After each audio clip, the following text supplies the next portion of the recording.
Hey everyone, this is the first lecture of the first chapter of the book, The Solomon's Organic Chemistry.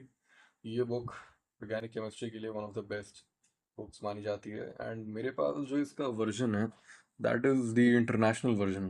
तो let's start with the chapter. पहला chapter है that is very basic. इसमें हमें बताते हैं कि क्यों organic chemistry पढ़ना ज़रूरी है, उसके यूजेस क्या क्या हैं। तो पहली चीज़, अगर आपकी 8th 9th 10th नहीं अच्छे से कंप्लीट है केमिस्ट्री, तो मैं रिकमेंड करूँगा कि आप पहले 8th 9th और 10th की केमिस्ट्री अच्छे से पढ़ लें, क्योंकि बॉन्ड्स क्यों बनते हैं, कैसे बनते हैं, ये बेसिक आपको जानना ज़रूरी है। तो अगर आप क्लास 8th 9th 10th आपने पढ़ी है तो ये चीज़ें आपको और बेटर समझ में आएंगी। तो मूव करते हैं कि ऑर्गेनिक केमिस्ट्री है क्या। तो ऑर्गेनिक केमिस्ट्री कुछ नहीं, it is chemistry of compounds that contain the element carbon. यानी कि सिंपल सी बात, it is the chemistry of carbon containing compounds. अब जो कंपाउंड है जिनमें कार्बन एलिमेंट नहीं है उसे हम इनऑर्गेनिक कहते हैं। अब अगर आप पीरियोडिक टेबल पे देखें, अगर आप उसे एक्सेस कर सकते हैं, आपको पता है, तो अगर आप देखें तो उसमें कि हंड्रेड्स ऑफ एलिमेंट्स होते हैं, तो फिर आपके दिमाग में एक ख्याल ज़रूर आएगा कि केमिस्ट्री की एंटायर फील्ड सिर्फ ऐसे कंपाउंड्स के ऊपर क्यों है जिसमें ये कार्बन नाम का एलिमेंट है। आई मीन कार्बन इतना स्पेशल क्यों है। इसके कई सारे रीजंस हैं। पहला रीज़न है कि जो कार्बन कंपाउंड्स होते हैं, these are central to the structure of living organisms on the planet Earth. मतलब आप जो भी लिविंग ऑर्गेनिजम्स अपने आसपास देख रहे हैं, they are actually made up of carbon compounds. सबसे प्राइमरी एग्जांपल, सबसे अच्छा एग्जांपल अगर मैं ले लूँ, सबसे रिलेटेबल एग्जांपल, तो दैट इज़ डीएनए। डीएनए बना है कार्बन कंपाउंड से। डीएनए आपको पता है कि आपकी जेनेटिक इंफॉर्मेशन कैरी करता है, तो that is made up of carbon. ठीक है, that is a carbon compound. तो हम धरती पे एग्जिस्ट ही करते हैं बिकॉज ऑफ कार्बन। तो कार्बन के अंदर ऐसी कौन सी यूनिक प्रॉपर्टीज़ हैं कि नेचर ने इसे ही चूज़ किया है फॉर लिविंग ऑर्गेनिजम्स। अब इसके लिए दो रीज़न हैं। पहला, कार्बन एटम जो है वो खुद से बहुत ही स्ट्रॉन्ग बॉन्ड्स फॉर्म कर सकता है to form rings, chains, even 3D structures, as well as वो दूसरे एटम के साथ भी स्ट्रॉन्ग बॉन्ड फॉर्म कर सकता है। फॉर एग्जाम्पल, हाइड्रोजन हो गया, नाइट्रोजन हो गया, ऑक्सीजन, सल्फर, है ना। तो ये जो बॉन्ड फॉर्मिंग प्रॉपर्टीज़ हैं कार्बन की, ये हेल्प करती हैं कार्बन को to be the basis of a huge diversity of compounds. मतलब मतलब इसमें इसकी जो प्रॉपर्टी है, इसकी वजह से इसके इनफाइनाइट वेरिएशंस पॉसिबल है, इनफाइनाइट कंपाउंड्स पॉसिबल है। अगर मैं इस डॉट को कार्बन मानूं, तो मैं आपको बता दूं कि ये कार्बन जो है, ये लीनियर भी बॉन्ड्स बना सकता है ना, एक लाइन टाइप का। फिर ये प्लेनर भी डॉट्स बना सकता है, इस टाइप के, है ना। एज वेल एज ये 3D स्ट्रक्चर्स भी बना सकता है। तो आपको थोड़ा बहुत समझ में आ रहा होगा कि इसकी पॉसिबिलिटीज़ कितनी ज़्यादा है, क्योंकि इसकी वैलेंसी जो है दैट इज़ 4 टेट्रावैलेंट है ना। ये टेट्रावैलेंट जो इसकी वैलेंसी है that is very unique. Same property silicon की भी है, वो भी ऐसे 4 बॉन्ड्स बना सकता है। कार्बन कैसे बॉन्ड बनाता है मैं आपको दिखाता हूँ। टेट्रावैलेंट होने की वजह से 4 बॉन्ड्स बना सकता है। तो ये खुद से ही बॉन्ड बनाता जाएगा, है ना, ऐसे टाइप के बहुत सारे बॉन्ड्स बना सकता है। थोड़ा बहुत आइडिया आपको लग गया होगा कि मैं क्या कहना चाह रहा हूँ। अब टाइम टू टाइम कई सारे राइटर्स ने, साइंस फिक्शन के राइटर्स ने इस बात पे एम्फेसाइज किया है, इस बात पे जोर दिया है कि सिलिकन की भी सेम प्रॉपर्टीज़ हैं। तो हम यू नो ऐसा भी तो हो सकता है कि किसी और प्लैनेट पे silicon based life form exist करता हो। बट अकॉर्डिंग टू हमारी अभी की करंट थ्योरेटिकल नॉलेज, या फिर जो ऑर्गेनिक केमिस्ट्री के बारे में, एलिमेंट्स के बारे में हमारी जो नॉलेज है, उससे ये पता चला है कि कार्बन के जो बॉन्ड्स हैं they are a lot more stronger than silicon. Silicon के बॉन्ड्स थोड़े कमज़ोर हैं। तो इट्स हाईली अनलाइकली कि कोई सिलिकन बेस्ड लाइफ फॉर्म होगा। अब अगर हम लोग बात करें origin of the element carbon के बारे में, तो फिजिसिस्ट एंड कॉस्मोलॉजिस्ट के थ्रू हमें पता चला है कि ये जो एलिमेंट्स हैं जितने भी hydrogen, helium, lithium, beryllium, boron, carbon, ये जितने एलिमेंट्स हैं ये फॉर्म कैसे हुए, है ना? तो जब बिग बैंग हुआ अबाउट 13.8 बिलियन ईयर्स पहले, तो यूनिवर्स में खाली हाइड्रोजन था एंड थोड़ा बहुत हीलियम था। तो हाइड्रोजन क्या है, उसमें एक प्रोटॉन होता है, ठीक है, दिस इज हाइड्रोजन, एक प्रोटॉन है इसमें और इसमें एक इलेक्ट्रॉन है, ठीक है। अब इससे हीलियम कैसे फॉर्म होगा? अगर आपने दो हाइड्रोजन न्यूक्लियस को एक साथ बहुत तेज स्पीड से स्मैश किया, है ना, तो होता क्या है, फ्यूजन होता है। तो जब दो न्यूक्लियस का फ्यूजन होता है, किसी दो हल्के न्यूक्लियस का, तो उससे उससे थोड़ा सा भारी एक दूसरा एलिमेंट क्रिएट होता है, दूसरा एटम क्रिएट होता है। फॉर एग्जांपल, अगर हम दो हाइड्रोजन को, इसके न्यूक्लियस को एक साथ स्मैश करें बहुत तेज़, which will require a lot of pressure and force, तो अगर ये चीज़ होती है विच हैपेंस मेनली इन आपका स्टार्स एंड हाइड्रोजन बॉम्ब्स, तो इससे क्या होता है, ये दोनों के बीच में ऑफ कोर्स प्रोटॉन्स पॉजिटिव हैं, तो इनके बीच में रिपल्शन होगा। लेकिन अगर आप बहुत लाइक इंटेंस प्रेशर के साथ और काफ़ी तेज़ स्पीड के साथ अगर इसको स्मैश करेंगे, तो ये दोनों जो अपना रिपल्शन है उसको ओवरकम करके एक बड़ा न्यूक्लियस, एक बड़ा न्यूक्लियस बना लेंगे, है ना, जिसमें दो प्रोटॉन होंगे, एज इन वो कुछ ऐसा बन जाएगा, ठीक है। एक बड़ा न्यूक्लियस है जिसमें दो प्रोटॉन्स हैं एंड दो इलेक्ट्रॉन्स हो जाएंगे, और ये क्या है, ये है हीलियम। तो इसी तरह से एक प्रोसेस होता है विच is called triple alpha phase, जिसमें हम क्या करते हैं कि दो हीलियम को एक साथ स्मैश करते हैं, उनका फ्यूजन करवाते हैं, जिसकी वजह से हमें बेरिलियम मिलता है, ठीक है। दो हीलियम न्यूक्लियस को, जिसे हम अल्फा पार्टिकल भी बोलते हैं, helium nucleus is also known as alpha particle, इसलिए इस प्रोसेस का नाम है ट्रिपल अल्फा फेज। तो जो दो अल्फा पार्टिकल्स अगर आप इनको एक साथ स्मैश कराओगे, इफ़ दे अंडरगो फ्यूजन, तो उससे बेरिलियम फॉर्म होगा, ठीक है। दिस इज बेरिलियम, दो यहाँ पे और दो ये, ठीक है।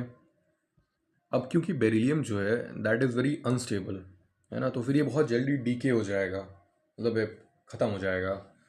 तो ताकि ये डीके ना हो और हम कार्बन को क्रिएट कर सकें, जो कि स्टार्स में होता है बेसिकली, वो ये होता है कि एक और अल्फा पार्टिकल इसमें स्मैश करा जाता है, विथ सच ए स्पीड की डीके ना हो पाए, मतलब इसके डीके होने से पहले इसमें अगर एक और अल्फा पार्टिकल स्मैश करा दिया, तो उससे कार्बन की फॉर्मेशन होती है।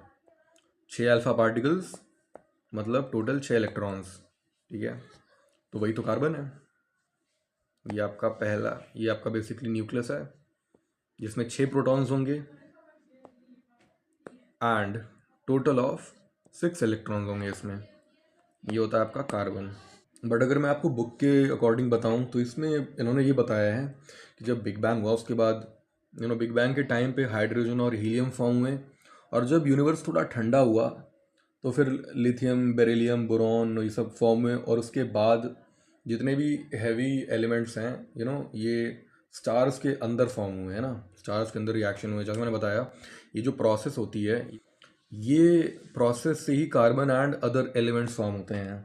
अब एक और चीज़ ये है कि स्टार्स जो होते हैं, मतलब वो शाइन क्यों करते हैं, इसके पीछे का भी रीज़न यही है कि अगर आप दो न्यूक्लियस को अगर आप कोलाइड कराएं, उनको एक बड़े न्यूक्लियस में चेंज करें, फ्यूजन करवाएंगे, तो बहुत ज़्यादा एनर्जी रिलीज़ होती है। इसी वजह से स्टार्स फॉर्म होते हैं ना। तो अगर आप देखें कि कोई भी एक स्टार है, ठीक है, उसमें बहुत सारे हाइड्रोजन है, हाइड्रोजन इज़ अ फ्यूल, सारे स्टार्स का फ्यूल जो है वो हाइड्रोजन ही होता है। तो वो हाइड्रोजन जो है अंडर इंटेंस प्रेशर वो धीरे धीरे क्या करता है, हीलियम बनाने लग जाता है, ठीक है, फ्यूजन के थ्रू हीलियम बनाने लगेगा। जब लेट से हीलियम उसने बनाया, एक दो हाइड्रोजन मिला के एक हीलियम बना, उससे कुछ एनर्जी रिलीज हुई, बट सिर्फ स्टार में एक हाइड्रोजन या एक हीलियम तो है नहीं, बहुत सारे हैं। तो ये जब प्रोसेस साइमल्टेनियसली होती रहती है एक साथ, है ना, तो बहुत सारी एनर्जी रिलीज होती है, बहुत ज़्यादा। That is why stars shine करते हैं ना, इतनी लाइट उनमें से रिलीज होती है, हीट रिलीज होती है, ठीक है। अब इवेंचुअली, अब ऐसा तो है नहीं कि इनफाइनाइट हाइड्रोजन है, हाइड्रोजन भी धीरे धीरे ख़त्म होगा, it will change to helium. जब सारा हाइड्रोजन ख़त्म हो जाता है ना तो एक स्टार मर जाता है। मरने के बाद वो कोलैप्स कर जाता है, ठीक है। कोलैप्स करने के बाद उसमें एक एक्सप्लोजन होता है, फिर वो एक सुपरनोवा बनता है। सुपरनोवा आप ये देख सकते हैं, ये देखिए, ये है। और जब ये सुपरनोवा बनता है और ये एक्सप्लोड होता है ना, तो ये एक्सप्लोजन के बाद इसमें जो हैवी मेटल्स होते हैं, जो एलिमेंट्स होते हैं, हैवी एलिमेंट्स होते हैं, मेटल्स नहीं, हैवी एलिमेंट्स, वो स्पेस में बिखर जाते हैं। और इवेंचुअली यही हैवी एलिमेंट्स जो होते हैं ये ग्रेविटी की वजह से एक दूसरे की तरफ अट्रैक्ट होते हैं और इवेंचुअली प्लैनेट्स बनते हैं। तो अब जो नेक्स्ट क्वेश्चन आता है दैट इज़ लिविंग ऑर्गेनिज्म आए कैसे। इस एक क्वेश्चन का कोई एक एडिक्वेट आंसर हम लोग नहीं दे सकते, क्योंकि लाइफ की इमरजेंस के बारे में ऐसी बहुत सारी चीज़ें हैं जो हमें समझ में अभी नहीं आई हैं, उसके बारे में प्रॉपर नॉलेज नहीं है, रिसर्चेस चल रही हैं। बट हमें ये ज़रूर पता है कि ऑर्गेनिक कंपाउंड जो कि बहुत काफ़ी कॉम्प्लेक्स होते हैं, ये आउटर स्पेस में डिटेक्ट हुए हैं। They are detected in the outer space, meteorites पे हुए हैं या अदर प्लैनेट्स पे हुए हैं। मतलब इससे ये पता चलता है मीटियोराइट्स जो हैं धरती पे जब गिरे होंगे तो उनमें उनमें जो अमाइनो एसिड्स होंगे या ऑर्गेनिक कंपाउंड्स होंगे वो धरती पे आ गए होंगे। लेकिन हम इससे ये कंक्लूजन नहीं निकाल सकते कि बाहर से ही धरती पे जीवन आया है, ऐसा हम कुछ कंक्लूड नहीं कर सकते। लेकिन हम ये ज़रूर कह सकते हैं कि एस्टेरॉयड्स का एक रोल हो सकता है on creating the life on earth. ये दो अलग अलग चीज़ें हैं, एस्टेरॉयड पे लाइफ क्रिएट नहीं हुई है, उनका बस एक रोल रहा है। फॉर एग्जाम्पल अगर हम देखें कि विक्टोरिया ऑस्ट्रेलिया में 1969 में एक एस्टेरॉयड या मीटोराइट कह लो, मीटोराइट मिला था। तो उसमें 90 अमाइनो एसिड्स थे, 90 डिफरेंट अमाइनो एसिड्स, जिनमें से 19 धरती पे रहने वाले लिविंग ऑर्गेनिजम्स में पाया जाता है। तो इससे ये पता चलता है कि बाहर का, आउटर स्पेस का अर्थ पे लाइफ फॉर्मेशन में काफ़ी रोल रहा है। 1924 में अलेक्जेंडर ऑपरिन, इन्होंने एक प्राइमोर्डियल सूप की थ्योरी सजेस्ट की। देखिए बेसिक आइडिया ये कहता है इस थ्योरी का कि जो अर्थ बहुत पहले था, लाइक अराउंड 4 बिलियन साल पहले, उसका एटमॉस्फेयर काफ़ी अलग था। उसमें गैसेस लाइक मीथेन जो कि आपका CH4 होता है, and ammonia that is NH3, hydrogen that is H2 and water that is H2O। उस टाइम ऑक्सीजन नहीं था। ये सारी गैसेस प्रेजेंट थी अर्थ के एटमॉस्फेयर में। तो ऑबरिन ने ये सजेस्ट किया कि जो लाइटनिंग हो गया, वॉल्केनोज हो गई और सनलाइट हो गई, इनसे जो एनर्जी हुई, इनसे एनर्जी निकली, उन्होंने एक सर्टेन केमिकल रिएक्शंस को ट्रिगर करा इन गैसेस के अंदर, ठीक है। इन रिएक्शन से कुछ सिंपल ऑर्गेनिक मॉलिक्यूल्स निकले, जैसे कि अमाइनो एसिड्स हो गया, शुगर हो गया, फैटी एसिड्स हो गया, ये सब बिल्डिंग ब्लॉक्स ऑफ लाइफ हैं। फिर कुछ टाइम बाद ये जो मॉलिक्यूल्स थे ये ओशन में कलेक्ट हुए, है ना, एक टाइप का सूप फॉर्म करते हुए, सारे ये ओशन में सारी चीज़ें मिल गई, फॉर्मिंग अ प्राइमोर्डियल सूप, जैसा कि इसको बोला गया है। ये काफ़ी गर्म और काफ़ी रिच ऑर्गेनिक स्टफ था।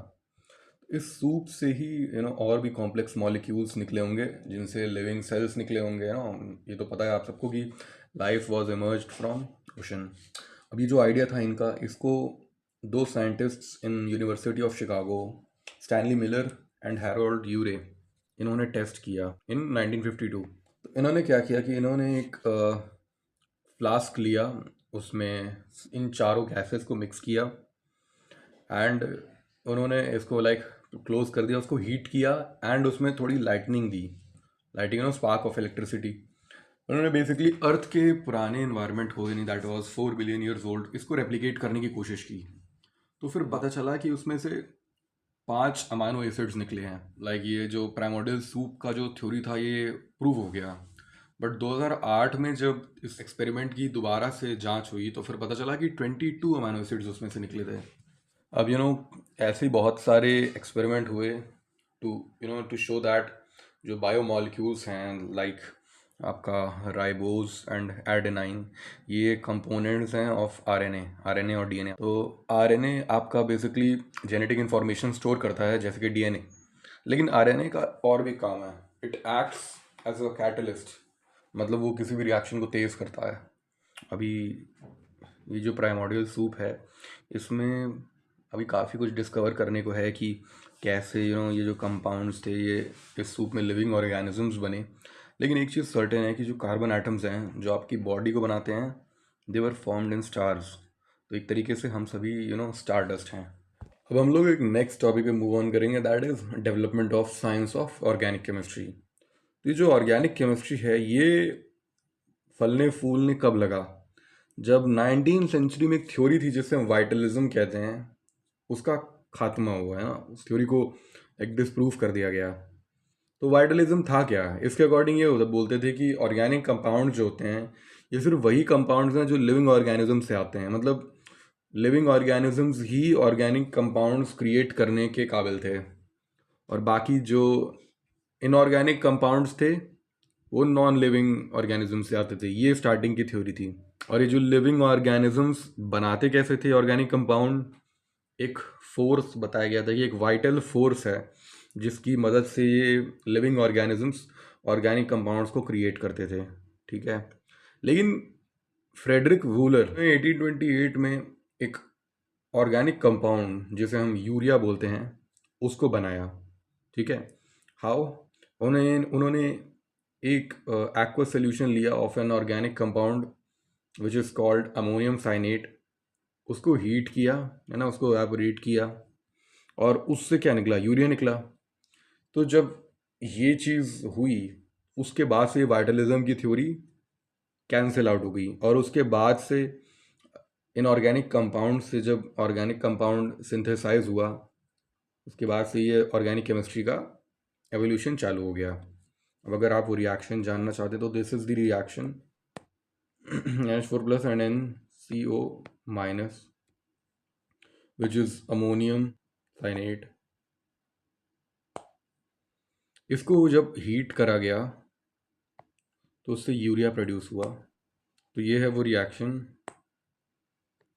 जिसने वाइटल फोर्स थ्योरी को डिस्प्रूव कर दिया। अब जो वाइटल फोर्स थ्योरी है या वाइटलिज्म है, इसके डिमाइस के बाद आज भी ऑर्गेनिक वर्ड को एक कॉन्टेक्स्ट में यूज़ किया जाता है कि ये चीज़ें लिविंग ऑर्गेनिज्म से आती हैं। ऑर्गेनिक का मतलब बिल्कुल नहीं है कि वो लिविंग ऑर्गेनिज्म से आती हों, है ना। आप नोटिस करते होंगे कि लोग यूज़ करते हैं ऑर्गेनिक फर्टिलाइज़र या ऑर्गेनिक विटामिन, ऑर्गेनिक फूड। इसका ये मतलब नहीं है कि ये चीज़ें ऑर्गेनिक लिविंग बींग से आई हुई हैं, है ना।